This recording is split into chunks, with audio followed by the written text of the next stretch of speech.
এই মুহূৰ্তত লৈ আহিছো এটা গুৰুত্বপূৰ্ণ খবৰ। বাংলাদেশৰ চৰকাৰৰ বিৰুদ্ধে হোজাই জিলা আমচুৰ উত্তাল প্ৰতিবাদ।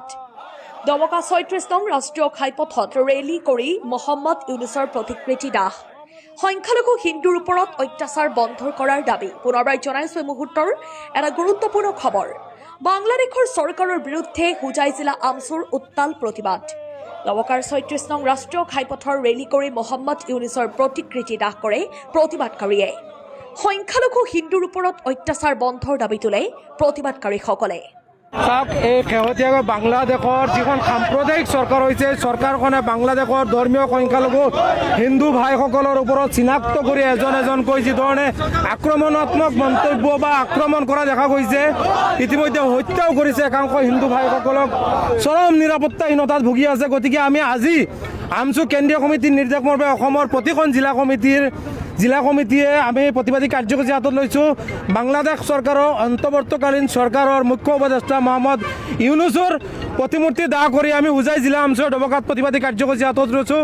আমি স্পষ্টভাৱে দাবী জনাব বিচাৰিছোঁ, বাংলাদেশ চৰকাৰে যি ধৰণে হিন্দু ভাইসকলক নিৰাপত্তাহীনতাত ভুগি আছে চৰকাৰখন থকাত আৰু সম্পত্তি তথা ধৰ্মীয় অনুভূতিত আঘাত আনি আছে, তেখেতসকলে নিজৰ ধৰ্ম পালন কৰিব পৰা নাই। গতিকে এই ধৰ্মীয় সংখ্যালঘু হিন্দু ভাইসকলৰ নিৰাপত্তা সুনিশ্চিত কৰিব লাগে, সম্পত্তিৰ নিৰাপত্তা সুনিশ্চিত কৰিব লাগে আৰু তেখেতসকলৰ ধৰ্ম পালন কৰি যাতে মানৱীয় দৃষ্টিৰে যাতে তেখেতসকলে বসবাস কৰিব পাৰে, তেনেধৰণৰ এক নিৰপেক্ষ ভূমিকা পালন কৰিবলৈ আমি বাংলাদেশ চৰকাৰক সকিয়নি জনাই আজি প্ৰতিবাদী কাৰ্যসূচী হাতত লৈছোঁ।